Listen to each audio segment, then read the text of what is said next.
Hola amigos, bienvenidos al módulo sobre herramientas de control del estrés de CMC, capacitación y competencias. En este módulo vamos a tomar en consideración algunos aspectos ya revisados sobre el autoconocimiento y nos vamos a referir a las manifestaciones conductuales del estrés laboral y al control de los niveles de depresión. ¿Cómo podemos manejar el estrés? Para controlar los factores favorecedores y desencadenantes del estrés, se pueden realizar tareas muy diversas, pero vamos a exponer algunas ideas con el fin de poder hacer reflexionar a cada uno de ustedes. Es importante controlar los factores que activan o favorecen la activación de los ejes neurohormonales ante una amenaza. El control de los factores ambientales. La polución ambiental, por ejemplo, los lugares demasiado cargados de humo y contaminación y con exceso de ruido alteran el organismo, ya que producen reacciones constantes aunque no seamos conscientes. Es preferible frecuentar lugares abiertos, al aire libre, en el campo, en el mar. El estilo de vida, trabajo excesivo, adaptación a las normas sociales o del trabajo, son cosas imprescindibles de controlar, de conocer que están presentes. La gran mayoría de las veces será necesario seguir a un ritmo rápido, continuar trabajando mucho, seguir reprimido por las normas que nos imponen socialmente o en el trabajo. ¿Cómo cambiar esto? La respuesta quizás sea sabiendo adaptarse a las situaciones, haciendo las tareas que tenemos que hacer lo mejor que se pueda, es decir, huyendo de la mediocridad y activando válvulas de escape. Pero es necesario reducir la actividad y concederse algún placer. Ser austero evita la ansiedad por conseguir. Realizar cambios de ritmo ayuda a descargar la energía nociva acumulada, echar la siesta, por ejemplo, tomarse vacaciones, romper la semana con actividades que tienen los fines de semana. En el fondo, que el trabajo nunca te robe el derecho a disfrutar de tu tiempo libre, de una cierta cantidad de tiempo libre, de tiempo dedicado a ti mismo, al esparcimiento. Una alimentación sana y equilibrada, no saltarse ninguna comida, tomar alimentos naturales, frutas, verduras, pescados, carnes magras, legumbres, y reducir los alimentos procesados ricos en harinas blancas, en azúcares de absorción rápida y en grasas animales saturadas. Evitar los alimentos de plástico, la comida rápida. Una incorrecta alimentación va a ocasionar una obesidad y secundariamente más tensión por querer disminuirla. Apóyate, por ejemplo, en suplementos vitamínicos. Todo este tipo de condicionantes, de situaciones, siempre asesorados por un profesional competente. Si consideras que no te alimentas apropiadamente, busca apoyo nutricional en un profesional. Si consideras que tienes un problema de alimentación o que tienes un problema de sobrepeso, busca ayuda en un profesional competente que te oriente a cómo alimentarte apropiadamente. Es un elemento que va a ayudar a disminuir tu estrés o a manejar el que ya tienes. Vicios moderados. No hay que abusar de nada, de la misma forma en que quizá no haya que privarse de nada. Hay que evitar los estimulantes, el tabaco, el alcohol o el café en exceso. El café no es excesivamente perjudicial si se utiliza en sus debidas cantidades. Además, suele ser una excusa para favorecer el contacto social. Pero es imprescindible huir del cigarrillo y del alcohol en volumen excesivo y tener muchas precauciones con el té y las bebidas de cola. Duerme lo suficiente y no va a ser necesario la toma de tanto estimulante. Elimina los ruidos y las luces para dormir. Evita los cambios bruscos de temperatura, de presión, de humedad.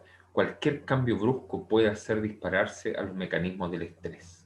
Normalmente esto no es importante ya que se agota o se compensa en segundos o minutos, pero si el individuo está bajo un estrés crónico, este factor puede ser un desencadenante de toda la cascada del estrés. No busques emociones fuertes si no estás preparado para ellas. Antes de mencionar lo que corresponde al control de los factores psicoemocionales, los invito a ver un video sobre los factores estresantes, ¿cierto? Y el control de los mismos.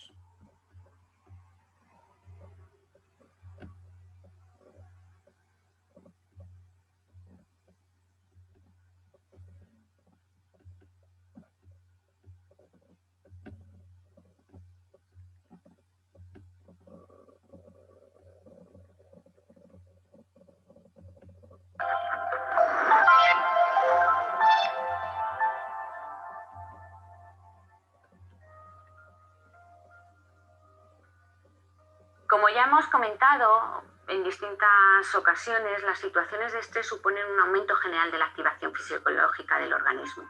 El primero que la definió, ya os he comentado, que fue Cannon, y más tarde Selye recogió esos planteamientos de Cannon y los integró en lo que definió como síndrome general de adaptación.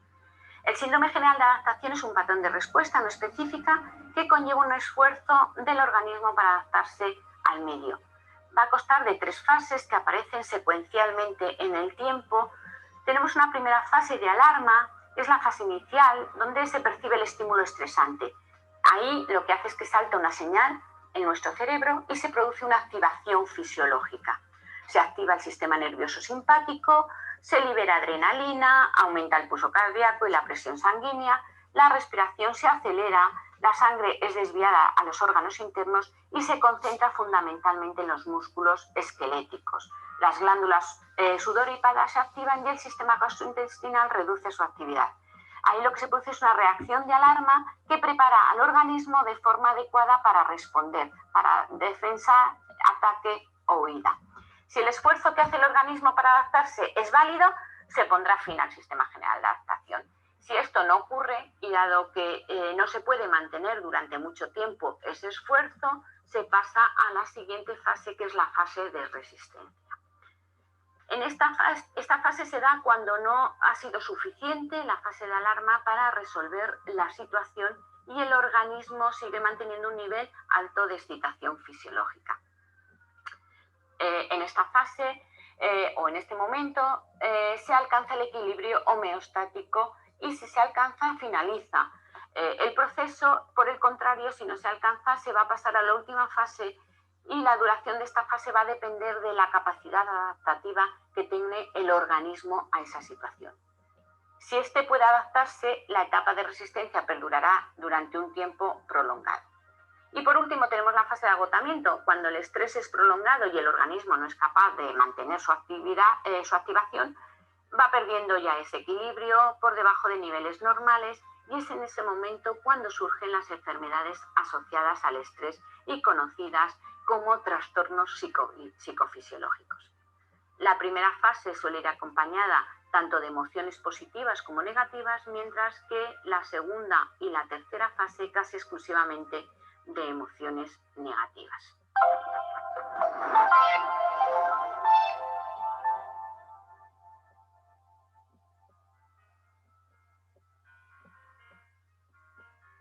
Vamos a ver cómo se enfrenta el cuerpo al estrés de forma muy general. Ante situaciones novedosas o poco conocidas por el organismo, sufrirá un aumento general de activación fisiológica y esta activación, dependiendo de esa fase, de la fase implicada, tendrá como responsable la activación de diferentes mecanismos naturales, neuroendocrinos y endocrinos. Básicamente se van a distinguir 3 ejes fisiológicos que dependerán de la duración e intensidad de la situación desencadenante en la respuesta de estrés.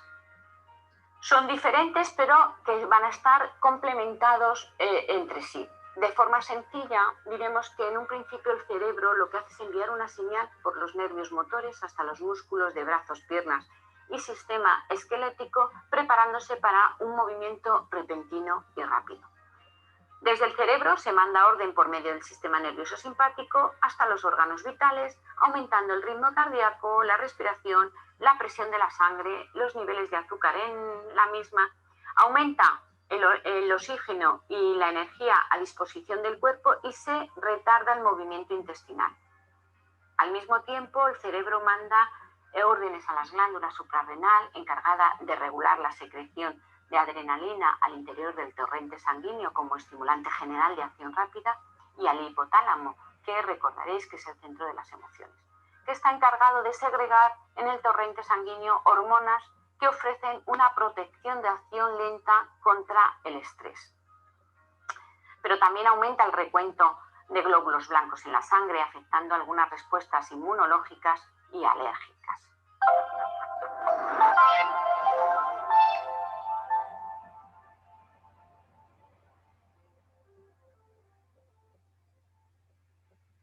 Las consecuencias de toda esta reacción que se produce en el organismo esas consecuencias negativas del estrés van a ser múltiples, pero a grandes rasgos cabe señalar su influencia negativa sobre la salud, así como sobre el deterioro a nivel cognitivo y, desde luego, al final, como un deterioro en el rendimiento. El estrés puede influir negativamente sobre la salud por varias vías, como son, por un lado, por los cambios de hábitos que se producen relacionados con la salud, por las alteraciones producidas en el sistema fisiológico, como hemos visto, en el sistema nervioso autónomo y en el sistema inmune, y por los cambios a nivel cognitivo, es decir, a nivel de pensamientos que pueden afectar a la conducta, a las emociones y, por supuesto, en último extremo, a la salud. En primer lugar, el estrés modifica los hábitos relacionados con salud, de manera que con las prisas, la falta de tiempo, la tensión, etcétera, aumentan conductas que no son saludables, tales como fumamos más, bebemos más, se come en exceso y se reducen las conductas saludables. Se deja hacer ejercicio físico, no se guarda una dieta, dormimos poco, tenemos menos conductas preventivas de salud, etcétera. Estos cambios de hábitos pueden afectar negativamente a la salud y, por supuesto, pueden desarrollar una serie de adicciones con consecuencias muy negativas para el individuo en las principales áreas de la vida, como son la familia, las relaciones sociales, el trabajo o la salud. En segundo lugar, el estrés puede producir una alta activación fisiológica que, mantenida en el tiempo, va a ocasionar disfunciones psicofisiológicas o psicosomáticas, tales como dolores de cabeza, tensionales, problemas cardiovasculares, problemas digestivos, problemas sexuales, es decir, una serie de problemas a nivel de salud. A su vez, el estrés puede producir cambios en otros sistemas, en especial puede producir una inmunodepresión que hace aumentar el riesgo de infecciones como la gripe y puede aumentar la probabilidad de desarrollar enfermedades inmunológicas como es el cáncer. Y en tercer lugar, el estrés va a desbordar al individuo de manera que va a comenzar a desarrollar una serie de sesgos o errores cognitivos que a su vez le van a llevar a adquirir una serie de temores que son irracionales, de fobias, que de por sí son un problema de salud, es lo que hemos llamado trastornos de ansiedad, pero que a su vez pueden seguir deteriorando la salud de otra manera. Por ejemplo, una persona sometida a estrés prolongado puede llegar a desarrollar ataques de pánico o crisis de angustia, que son fuertes reacciones de ansiedad que el individuo no puede controlar, con fuertes descargas automáticas. Empiezan a tener problemas o pensamientos de ataques de corazón, etc. Posteriormente, estos ataques de pánico pueden complicarse con una agorafobia, es decir, evitar ciertas situaciones que producen ansiedad, con una dependencia de ansiolíticos, a veces con reacciones de depresión por no poder resolver sus problemas, es decir, una serie de consecuencias colaterales con esta reacción de estrés. El estrés también puede ocasionar una serie de perturbaciones sobre los procesos cognitivos superiores, es decir, va a afectar a la atención, a la percepción, a la memoria, a la toma de decisiones, etc. Y un deterioro del rendimiento tanto en los contextos académicos o laborales.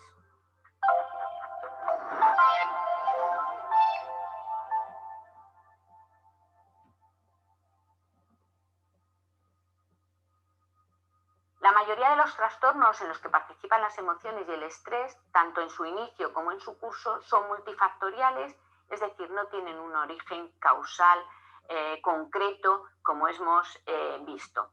Cuando la intensidad, la frecuencia o la duración de la respuesta se mantiene en el tiempo, el organismo, con el objetivo de manejar las situaciones, va a experimentar un sobrefuncionamiento que irá generando problemas en la vida personal, laboral y social del individuo, como hemos mencionado ahora mismo. En ese momento habría que hablar de estrés como trastorno. Los trastornos asociados al estrés se caracterizan por la existencia de síntomas físicos en varios órganos del cuerpo, que están estrechamente relacionados con factores psicológicos, como hemos visto. Entre los trastornos relacionados con el estrés podemos señalar los trastornos coronarios o cardiovasculares, como la enfermedad coronaria, la hipertensión esencial, Por otro lado, tenemos los trastornos respiratorios, hablamos de asma bronquial, del síndrome de hiperventilación. En cuanto a los trastornos gastrointestinales, señalar la dispepsia funcional, la úlcera péptica, el síndrome de colon irritable, la colitis ulcerosa. En los trastornos endocrinos podemos señalar el hipotiroidismo, la diabetes, el síndrome de Cushing. Cuando hablamos de trastornos dermatológicos, tenemos el prurito, la hiperhidrosis, la urticaria, dermatitis atópica muy frecuente, la psoriasis, la alopecia muy relacionada con el estrés. Entre los trastornos musculares señalaremos los tics nerviosos, los temblores musculares, las contracturas, las lumbalgias, la cefalea, el bruxismo, que padece mucha gente y no es consciente de ello. En cuanto a las alteraciones del sistema inmunológico, efectivamente tenemos el cáncer, la evolución clínica del VIH, la artritis reumatoide. Es decir, tenemos una serie de factores que van a influir en los trastornos y tampoco podemos señalar que los trastornos son únicamente la causa emocional, pero sí que es verdad que es un factor relevante a tener en cuenta cuando trabajamos en la clínica.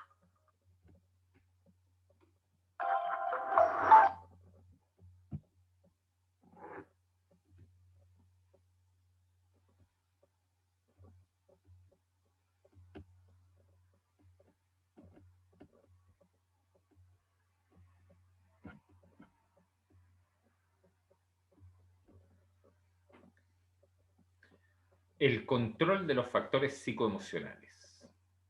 La visión positiva. Lo que hoy parece negro, mañana será menos negro. Ante situaciones conflictivas hay que mantener el control de las reacciones emocionales. No pierdas nunca el sentido del humor. No te tomes todas las cosas tan en serio. Jerarquía de valores. La familia, los hijos, los amigos deben ocupar lugares preeminentes al trabajo. El orden que ocupan las cosas en la vida es fundamental para no desfondarse. Dar más importancia a una cosa en lugar de otra provoca insatisfacción.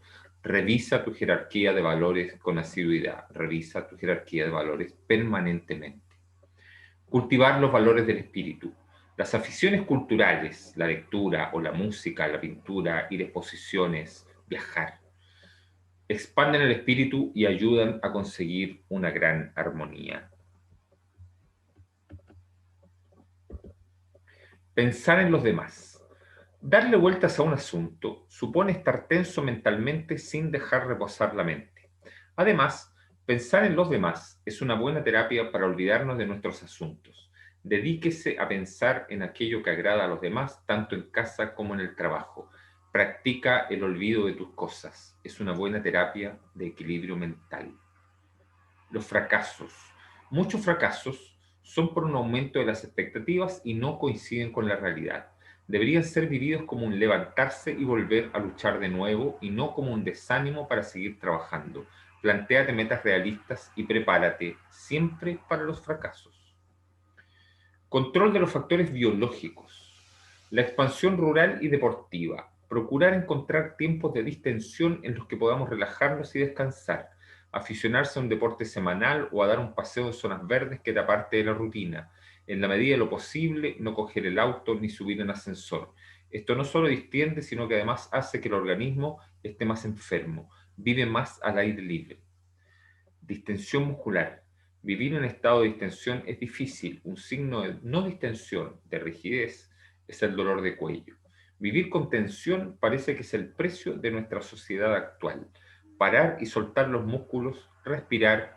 Una respiración adecuada va a ayudar siempre a la relajación muscular. Baila mucho en casa. Descubrirás un sistema rápido y fácil de liberación de tensiones. Revisa los medicamentos que tomas, tranquilizantes, fármacos para la alergia y el resfrío. Tómalos solo por indicación médica. Vivimos una cultura en la cual es muy recurrente la automedicación y la automedicación siempre tiene consecuencias negativas para nuestro organismo. Por lo tanto, presten mucha atención a este tipo de situaciones, a este tipo de elementos. Después de grandes actividades conviene no pasar a la inactividad de golpe, por ejemplo, del trabajo a la jubilación, y que la jubilación en las personas que logran esa etapa de su vida, darse cuenta que no tienen absolutamente nada que hacer, en que ocupar su tiempo, en que ocupar su mente. Existen algunas válvulas de escape para reducir los efectos de los diversos factores predisponentes para el estrés. Estas válvulas de escape son: aprender a perder el tiempo, sobre todo si el estrés está alimentado por las prisas de nuestra civilización. Cultivar las relaciones afectivas, conyugales, familiares y de amigos. Aprender que el tiempo dedicado a los demás es una ganancia que no redunda en bienes materiales, pero sí en bienes de otro orden, afectivos y morales. Dedicarse al hobby que más te distraiga de tu ocupación diaria. Emplear el tiempo en actividades sin prisa, como por ejemplo leer. Son algunas de las actividades que te harán perder el tiempo de forma muy positiva. Contar con los demás. No tratar de hacerlo todo uno mismo. Delegar en otras personas las funciones que no le corresponden a uno directamente. Si uno reconoce sus limitaciones, vivirá más tranquilo. No te cargues de trabajo y de responsabilidades. Reír y tener una visión positiva de las cosas y situaciones. Medidas y estrategias para controlar el estrés. Antes de ingresar a este punto en detalle, los voy a invitar a ver otro video con respecto a las formas en las cuales, ¿cierto?, desarrollar el control del estrés en el trabajo.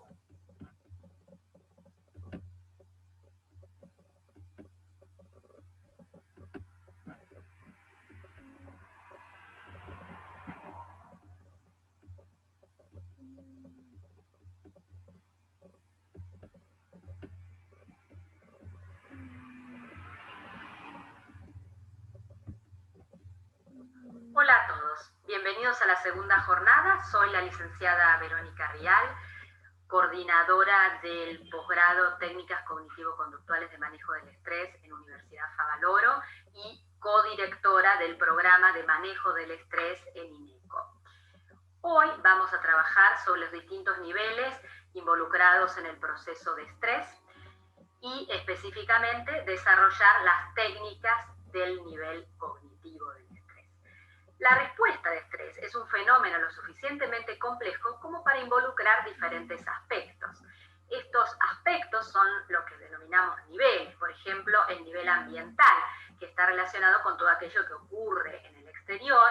Para ello contamos con técnicas tales como la modificación de la situación, la incorporación, eliminación o administración de los estímulos. Existe otro nivel, que es el nivel fisiológico, vinculado a todo lo que es la activación del organismo. A ese nivel contamos con otro tipo de técnicas como la relajación, la respiración profunda, técnicas de meditación, específicamente mindfulness, visualizaciones. Otro de los niveles involucrados en la respuesta de estrés es el nivel comportamental, que está relacionado con nuestro accionar, la toma de decisiones y el afrontamiento del estrés. Y allí contamos con técnicas de afrontamiento del estrés tales como la toma de decisiones saludable, el cambio de hábitos, habilidades comunicacionales, técnicas de asertividad. Y finalmente, el nivel cognitivo. El nivel cognitivo tiene que ver con todas las interpretaciones que nosotros realizamos sobre la situación y sobre nuestros propios recursos, sobre nuestras capacidades. Puede ocurrir que nosotros evaluemos una determinada situación como estresante o que no la evaluemos como estresante. Puede ocurrir que interpretemos de diferente manera esa situación, y es por este motivo que no hay dos personas que vivamos la misma situación de la misma manera. Nosotros estamos permanentemente realizando una evaluación de las vivencias y las experiencias que vamos teniendo. Para que una situación nos resulte estresante es porque la hemos evaluado como una situación que nos resulta relevante, que además la consideramos adversa y que implica para nosotros un cierto grado de amenaza, de daño o de pérdida de algún aspecto por nosotros valorado. Quizás la amenaza de pérdida de la salud o de la libertad o del trabajo, la estabilidad o el bienestar. Lo mejor que nosotros podríamos apuntar a lograr, hablando de lo que es el manejo del estrés, sería transformar esa situación en un desafío de desarrollo personal, un desafío para el crecimiento, donde podamos utilizar estrategias como la resiliencia, por ejemplo. En muchos casos, nuestra manera de pensar y de interpretar la situación se torna problemática, dando lugar a pensamientos disfuncionales, pensamientos sesgados, que generan sufrimiento debido a su alto nivel de rigidez.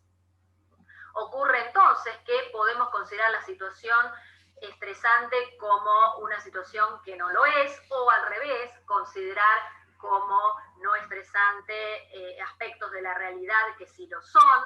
Puede ocurrir que entremos en una interpretación catastrófica de la situación, o que nos culpemos a nosotros mismos, o nos pongamos hiperexigentes o perfeccionistas. Ejemplos de pensamientos disfuncionales característicos en la situación actual serían pensar: la pandemia no va a terminar nunca, me voy a contagiar y voy a contagiar a mi familia, tengo que aprovechar el tiempo y resolver todo lo que tengo pendiente, estoy condenado a aburrirme, esta situación es injusta.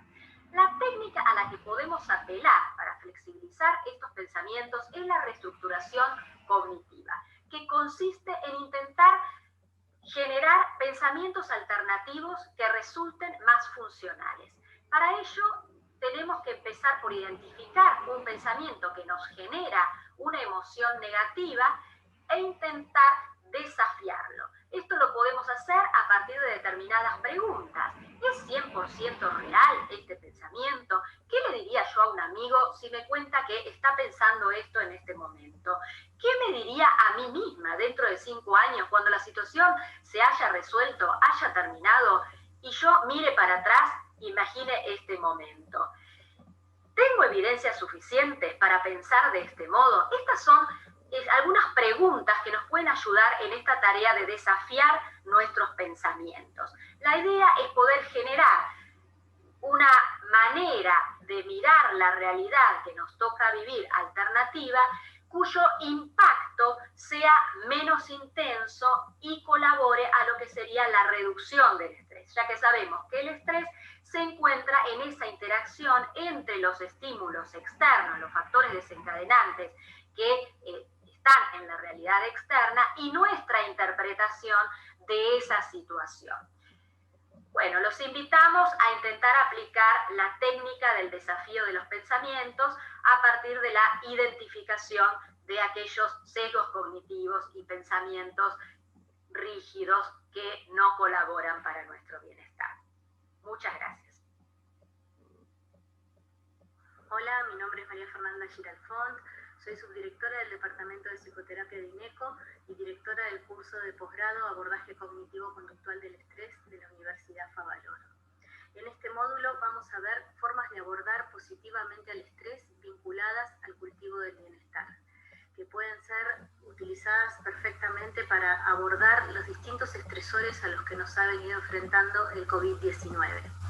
Los estudios contemporáneos han corrido su foco de la investigación de centrarse solamente en la resolución del problema o en la disminución del malestar, para centrarse también en todos los aspectos vinculados a la satisfacción, al desarrollo del bienestar y a la salud.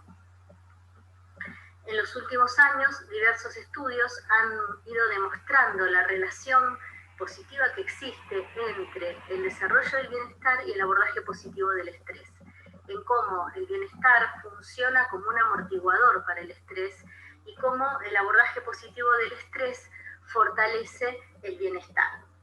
Los estados positivos proporcionan como una resistencia mayor frente a estresores intensos como los que estamos viviendo actualmente. Esto significa que frente a una situación difícil y adversa, la identificación no solamente de las emociones negativas, sino también de las emociones positivas que pueden coexistir junto a esas emociones negativas, parece tener incidencia en el desarrollo del bienestar. ¿Esto qué quiere decir? Que cuando nos toca atravesar una situación muy compleja como la que estamos atravesando, si podemos tratar de identificar dentro de todo eso qué beneficios, qué cosas diferentes, qué emociones nuevas, solidarias, de empatía, surgen a partir de la situación compleja, es decir, si ocurren emociones positivas junto a las negativas, el saldo puede ser mucho más positivo que si solamente identificamos las cosas que nos hacen mal. El coping o afrontamiento positivo parece ser entonces un factor que no solamente influye en el bienestar psicológico, sino que también parecería tener correlaciones a nivel neurofisiológico. Por ejemplo, el incremento de las defensas, la mejoría en el sistema inmunológico del organismo, que trae consecuencias beneficiosas para la salud. Dentro de las estrategias positivas que podemos usar para el afrontamiento del estrés, podemos mencionar la reevaluación y la reinterpretación positiva, que tiene que ver con encontrar sentido en las situaciones más difíciles a través de la interpretación de la situación en términos de valores y de creencias. Es decir, tratar de buscar un sentido a la situación que pueda como transformar el significado. Por ejemplo, si a la situación de encierro y aislamiento podemos pensarla desde el lugar y dándole el sentido que tiene de cuidarnos a nosotros mismos y cuidar a los demás, bueno, ya ese significado es diferente al del aislamiento únicamente y sin ningún sentido, ¿sí? Otra de las técnicas positivas del estrés que pueden ser muy útiles es lo que llamamos el saboreo de los acontecimientos ordinarios positivos. Esto significa poder atribuirle un significado positivo a las pequeñas cosas, a las cosas de todos los días, a cocinar algo en familia, a el contacto con las plantas, digamos, a cualquier actividad cotidiana que podamos como, digamos, darle un significado presente y aplicar el saboreo, el disfrute de esa situación. Otra de las técnicas es la aceptación, que implica asumir la diferencia entre las expectativas previas que teníamos sobre una situación y la realidad. En este contexto, por ejemplo, todas las expectativas que podíamos tener respecto a un montón de planes o circunstancias que esperábamos y que se han modificado drásticamente a partir de la presencia del virus, bueno, quienes más puedan como reacomodar esas expectativas y adaptarse a la situación actual y real, probablemente puedan transitar con mayor bienestar esta situación. La espiritualidad es otra de las estrategias descriptas, digamos, o de las formas descriptas para abordar positivamente el estrés. Estudios científicos han descubierto que creer en algo superior tiene efectos benéficos sobre la ansiedad e incrementa también la seguridad personal. Y en realidad lo que dicen estos estudios es que se trata no de creer en tal o cual sentido, sino de la capacidad de tener fe.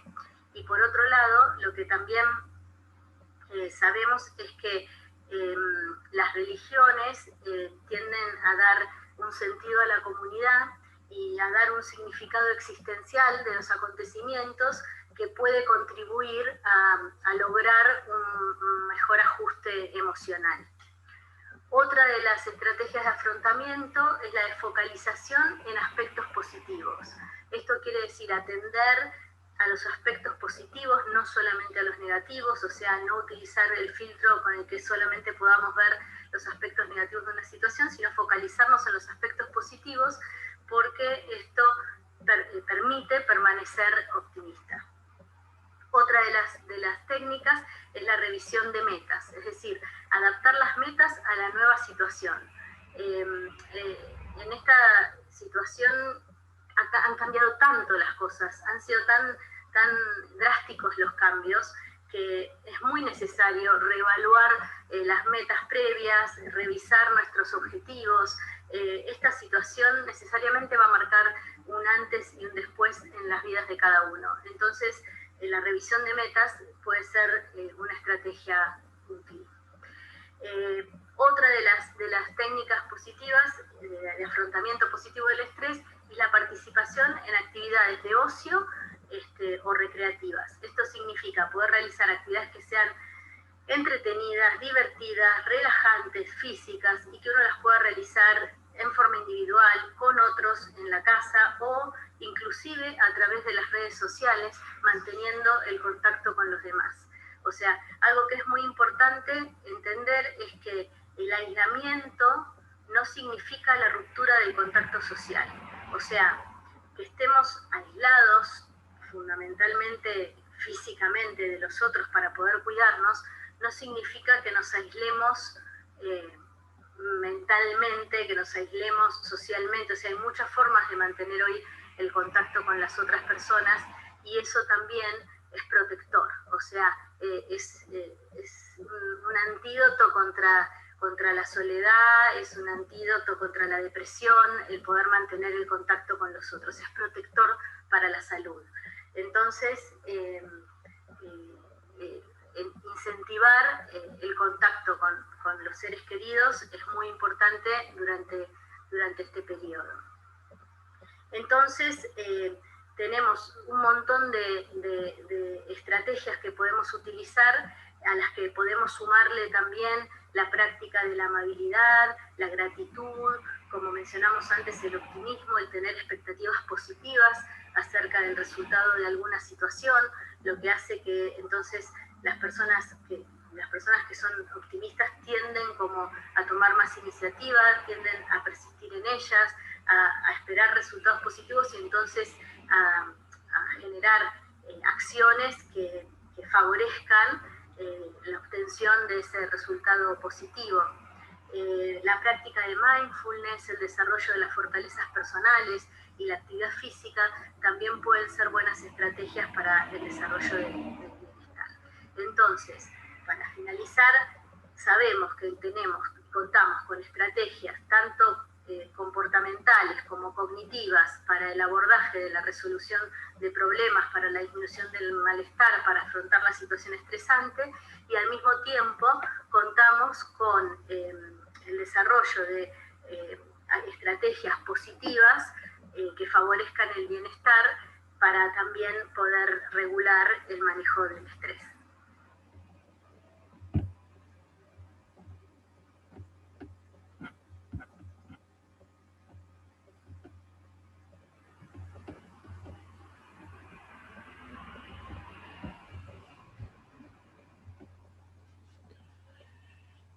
Medidas y estrategias para controlar el estrés. En el video se mencionaron la mayor parte de ellas, sin embargo vamos a reforzar algunos puntos. Las medidas a usar en caso de nerviosismo, aceleramiento cerebral, ansiedad, aceleramiento con excitación simpática y o estrés agudo, cascada neurohormonal ante una amenaza, serán: la respiración rítmica para disminuir la ansiedad, inspiración y expiración nasal y de forma lenta con los ojos cerrados y esperando que la frecuencia cardíaca disminuya y el resto de los síntomas simpáticos, sudor, aceleramiento cerebral, se reduzcan. Después de la apertura de los ojos debe mantener la sensación de tranquilidad. Al iniciar cualquier actividad, el ritmo respiratorio no debe perderse. Realizar un masaje del plexo solar localizado en la boca del estómago, mediante inspiraciones muy profundas sobre la región costoabdominal, provocando una gran expansión hacia fuera de la región abdominal. Se mantiene la apnea en inspiración durante 3 segundos y se permite la salida por la boca del aire de forma suave. Se repite el proceso por 3 veces. Después de realizar este masaje, se produce una gran bradicardia, una gran tranquilidad e incluso una ligera sensación de mareo.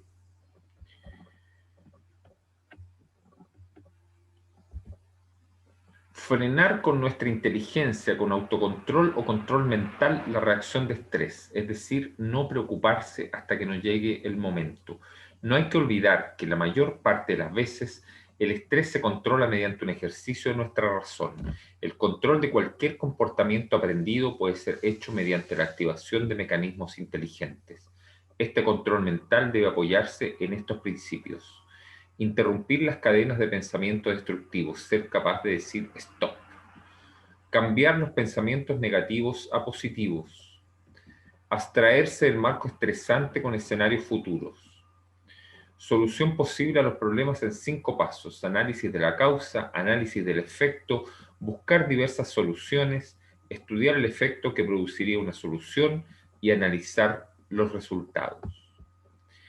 Eliminar la energía acumulada mediante una actividad física, pasear, correr, bailar, práctica deportiva, hablar para contar lo que uno siente. Si hay que hablar en ese momento, lo mejor es hablar con movimiento, con melodía de la voz. Este es un buen momento para exagerar el movimiento melódico, ya que soltará todas las tensiones.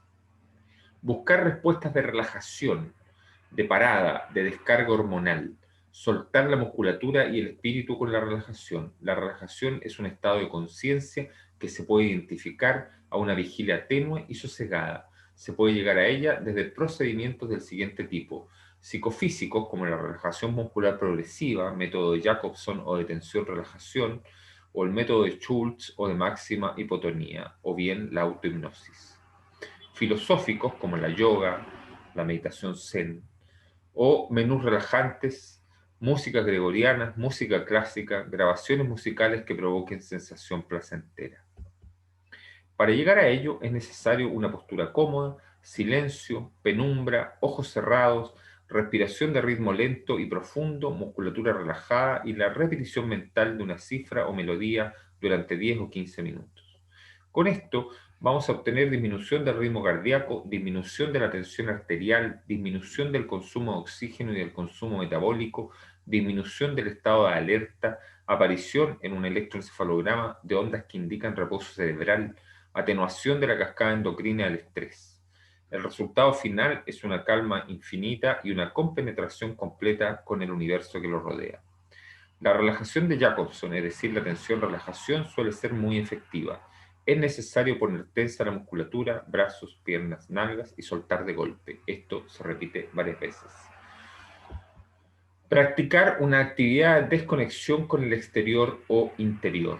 Evasión, reposo, leer, escuchar música, tumbarse en el sofá, dormir, estar con poca gente, darse una ducha de agua caliente, tomar el sol, cualquier ejercicio en la piscina, imágenes positivas vívidas, paisajes, animales, dedicarse un tiempo a uno mismo, ir de compras, actividades culturales, dobles actividades, por ejemplo, leer y escuchar música simultáneamente.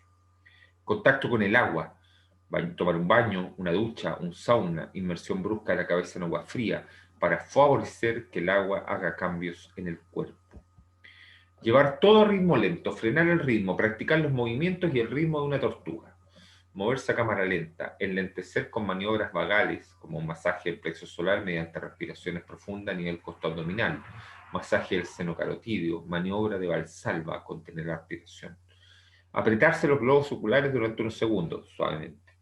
Apretárselos, enlentecer con autocontrol, moverse lentamente, desarrollar pensamientos positivos, ejercitar pensamientos tranquilizadores, controlar las preocupaciones, no preocuparse más de lo debido. Intentar prever los momentos de estrés para que se desencadenen antes los sistemas de reacción del estrés. Anticiparse para estar mejor preparados y que puedan ser más eficaces los sistemas de defensa. Vivir esperanzados porque el momento de tensión pasará rápido, ya que otras veces ha sucedido lo mismo. Pensamientos tranquilizadores de que las cosas pueden cambiar. Pensamientos que nos proyecten hacia otra realidad mejor. Mirar el futuro con esperanza. Para paliar el estrés crónico se debe recurrir de forma rutinaria a practicar un deporte y o realizar una mayor vida al aire libre, de ser posible en familia. Fomentar las actividades culturales, leer, acudir a exposiciones, ir al cine. Salir de uno mismo, hablar con la gente, ser comunicativo, preocuparse por los demás, cambiar, ver la televisión por reunirse con amigos, participar en actividades de voluntariado, hacer cambios frecuentes de actividad y de preocupaciones, romper monotonía, reempezar, rememorar imágenes mentales agradables de lugares, de personas, de sensaciones, de música real o imaginaria, que disparan sensaciones placenteras y paran el ritmo de la actividad. Practicar la sonrisa tanto al hablar como al mirar. Te distenderá, la voz te proyectará con más facilidad y te producirá una sensación de bienestar. Controlar los pensamientos, las formas de ser, las actitudes. Esto, ¿qué genera? Reduce la personalidad agresiva. Hay que tener cuidado, sí, con pensar que siempre tenemos la razón. No exageremos las cosas, relativicémoslas. Evitemos las visiones catastróficas de los acontecimientos. Veamos las cosas desde el punto de vista flexible, comentándolas con otras personas. Un problema que hoy se ve muy grande, mañana puede ser más pequeño. No siempre se repite lo mismo y de la misma manera. Una experiencia negativa no condiciona siempre a que se repita así. Minimizar la presión social, lo que piensan de mí y lo que esperan de mí. Realizar control mental, como en el estrés agudo. Realizar cambios frecuentes de actividad, de preocupaciones. Ir muy lentos y gastar el tiempo en otras cosas que no reportan nada material. Tomar un café para charlar un rato con un amigo, ver una película, ver la TV, leer. Vivir el estrés, esto es muy importante. Vivir el estrés, aprovechar el estrés para ser conscientes de lo mal que se vive en esas situaciones. No estresarse con el hecho de querer eliminar el estrés.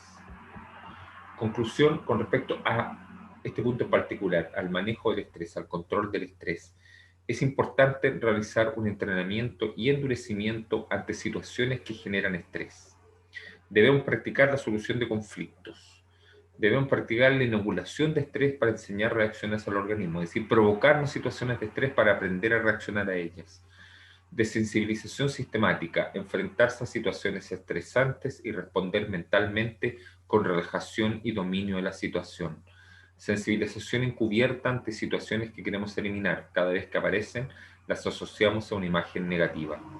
Reforzamiento encubierto ante situaciones que nos producen miedo, las vivimos en nuestra mente y las asociamos a algo agradable.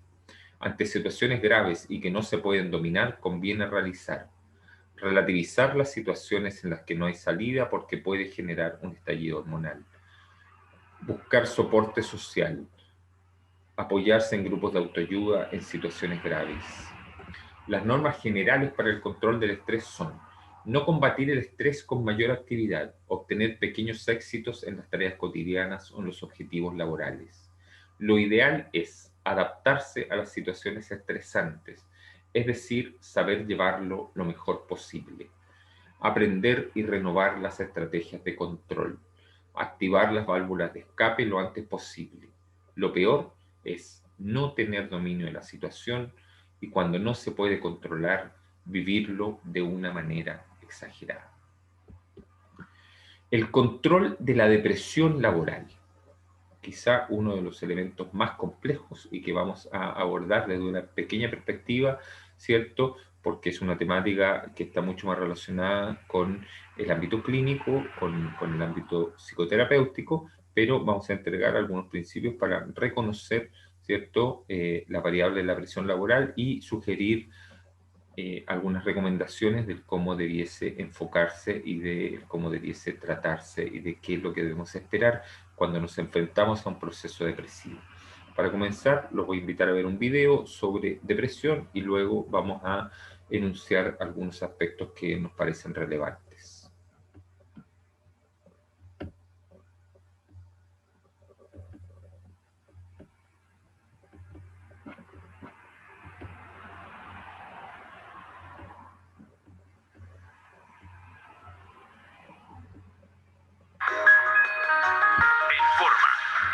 De salud de Deutsche Welle. Cada semana con una entrevista a un experto en salud.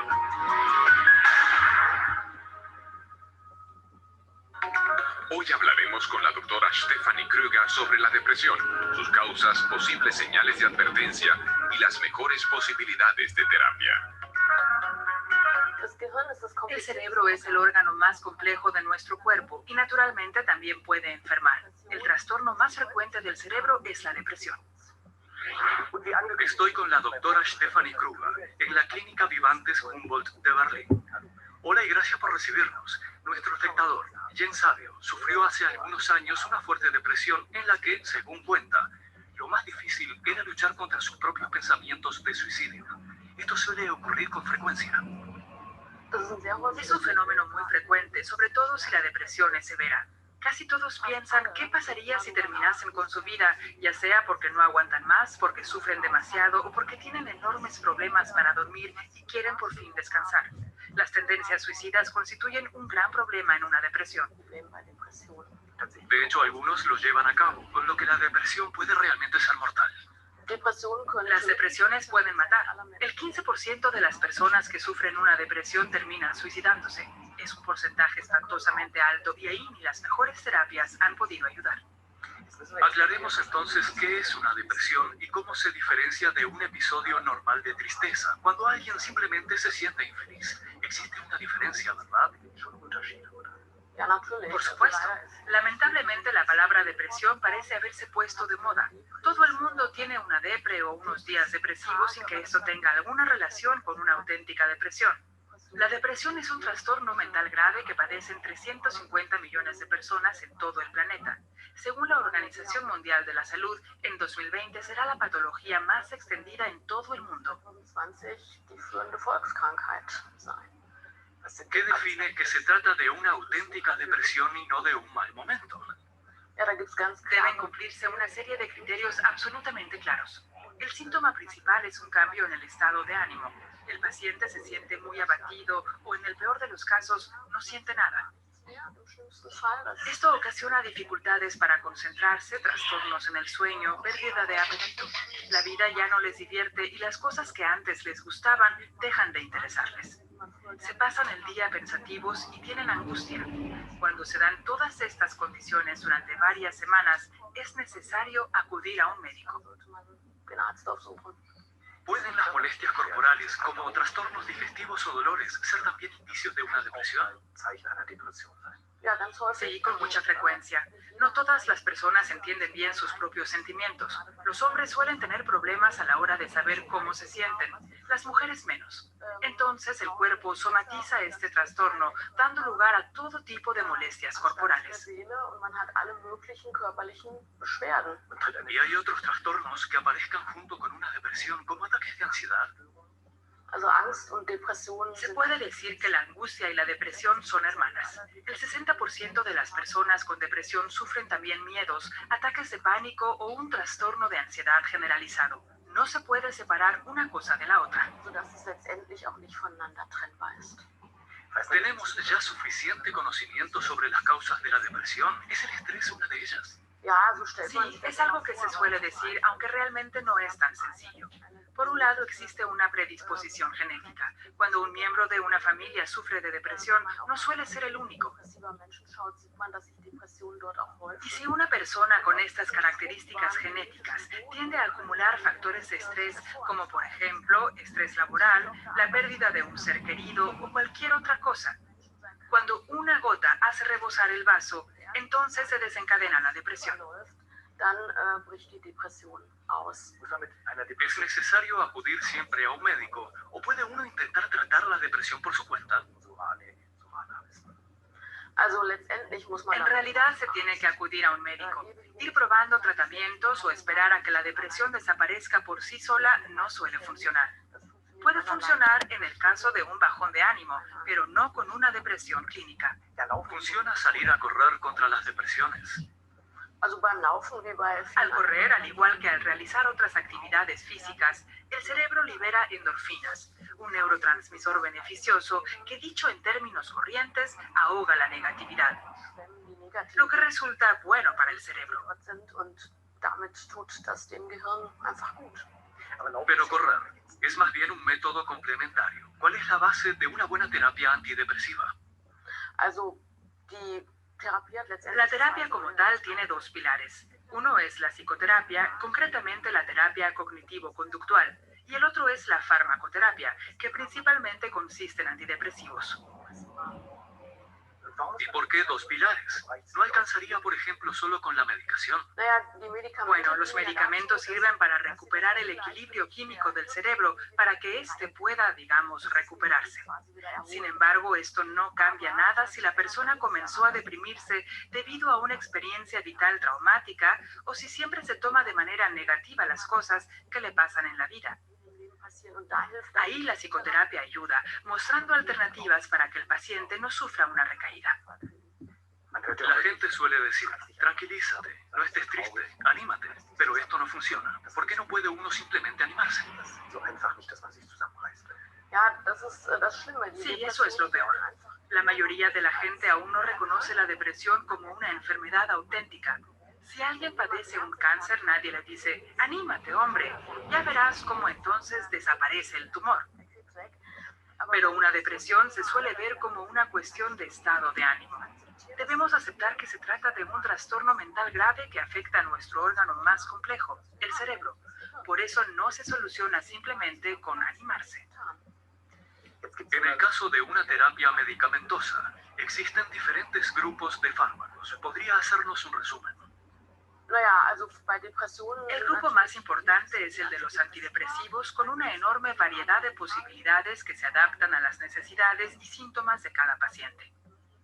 Para las tendencias suicidas tenemos los ansiolíticos, unos tranquilizantes destinados a eliminar miedos y cavilaciones.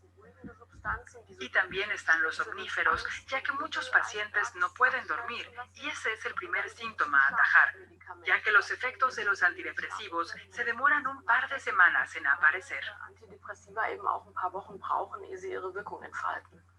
Muchos pacientes tienen miedo a volverse dependientes de los medicamentos. ¿Existe un riesgo real de adicción? En el caso de los antidepresivos, no. Ni alteran la personalidad del afectado, ni lo convierten en un zombi. Conozco todos esos prejuicios. Los antidepresivos son medicamentos de gran precisión y no crean dependencia. Punto. En cambio, con los ansiolíticos sí lo hay. Las benzodiazepinas, muy eficaces contra los miedos y las cavilaciones, solo deben ser empleadas en caso de emergencia debido a su alto potencial adictivo. Lo mismo pasa con los omníferos, que también pueden provocar adicción psicológica. El paciente los toma, se duerme y todo está bien. Así que después puede creer que sin los omníferos no puede seguir viviendo, lo que rápidamente suele generar una adicción. Cada vez se habla más en medicina de las terapias a medida. ¿Habrá en el futuro terapias concebidas a la medida del paciente, también para la depresión? En cierto modo ya se está haciendo.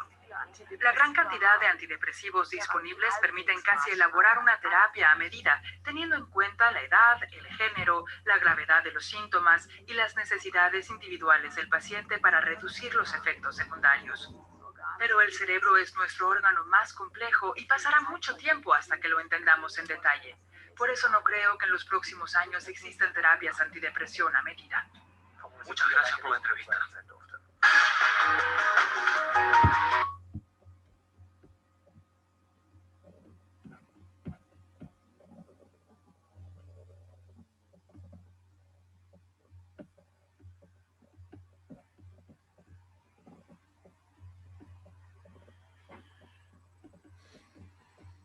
La depresión tiene muchos más efectos sobre los empleados y las organizaciones de los que habitualmente se reconocen, debido al no reconocimiento de los síntomas característicos y sus complicaciones más frecuentes.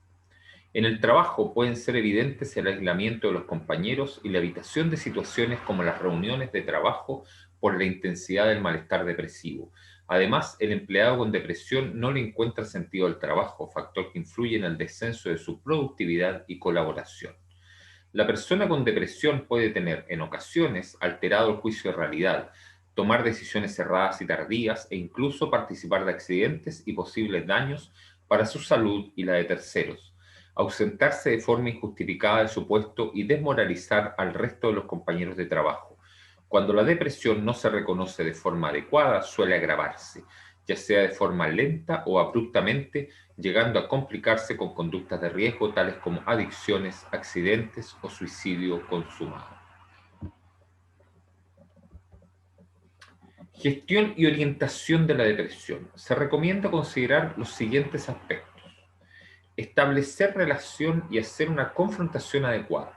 La intervención inicial debe hacerse en un entorno de privacidad con respeto a la persona afectada, sin paternalismo y sin transmitir sensación de superioridad. Se ha de transmitir la preocupación por el cambio percibido en los hábitos de trabajo y en su estado de ánimo. Debe tenerse disposición de escucha. Será importante mantener actitudes de escucha activa, atendiendo a las verbalizaciones de la persona con posible depresión y mostrar disposición para su comprensión.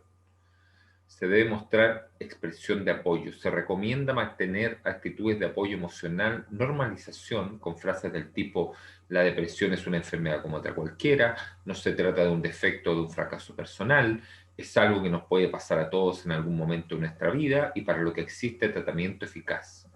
Y se debe proporcionar ayuda profesional, ofrecer la posibilidad de acceso a un especialista en salud mental para realizar un tratamiento eficaz.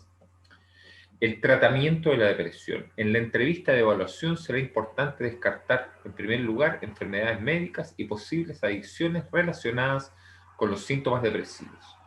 Tratamiento médico.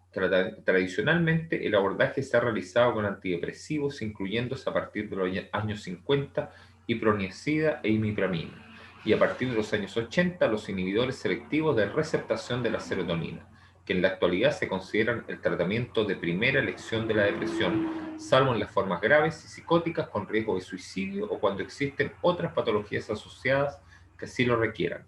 Los casos en los que deben tenerse en cuenta otras indicaciones terapéuticas como la terapia electroconvulsiva en régimen de hospitalización para garantizar la seguridad del enfermo. Una vez que se ha iniciado la administración de un antidepresivo, el tratamiento pasa por varias fases. Fase temprana o previa a la respuesta, fase de respuesta o de tratamiento agudo entre 2 y 4 meses, que debe continuarse una vez lograda la remisión clínica durante 8 o 12 meses con una fase de continuación y una fase de mantenimiento a largo plazo entre los 5 años y el tratamiento indefinido, en casos crónicos y o recurrentes con antecedentes de 3 o más episodios depresivos. En los casos de depresión refractaria, está indicado derivar al enfermo al servicio de salud mental que le corresponda, donde se emplearán diferentes estrategias de potenciación terapéutica, como la administración de carbonato de litio y la asociación de un segundo antidepresivo. En relación con el tratamiento antidepresivo deben tenerse en cuenta los siguientes conceptos principales. La eficacia terapéutica. Con dosis adecuadas y un tiempo correcto, el 80% de los pacientes se benefician de cualquier tratamiento de los anteriormente expuestos. Rapidez de acción. La respuesta terapéutica se demora en general entre 2 y 6 semanas para la mayoría de los pacientes. Eficacia con el tratamiento prolongado. Lograda la respuesta terapéutica, debe prevenirse una recaída en los primeros 6 meses y evitar otra recurrencia depresiva. Tratamiento psicoterápico. La psicoterapia de apoyo debe utilizarse en todos los casos para ayudar al paciente a restablecer su mejor nivel posible de funcionamiento psicológico, mejorar sus capacidades de afrontamiento, la calidad de vida individual y prevenir ulteriores recaídas.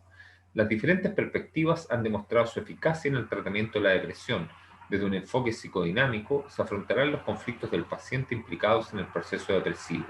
Desde una perspectiva interpersonal, cobrarán especial importancia los patrones de relación del paciente con las personas de su entorno, incluido el ámbito laboral.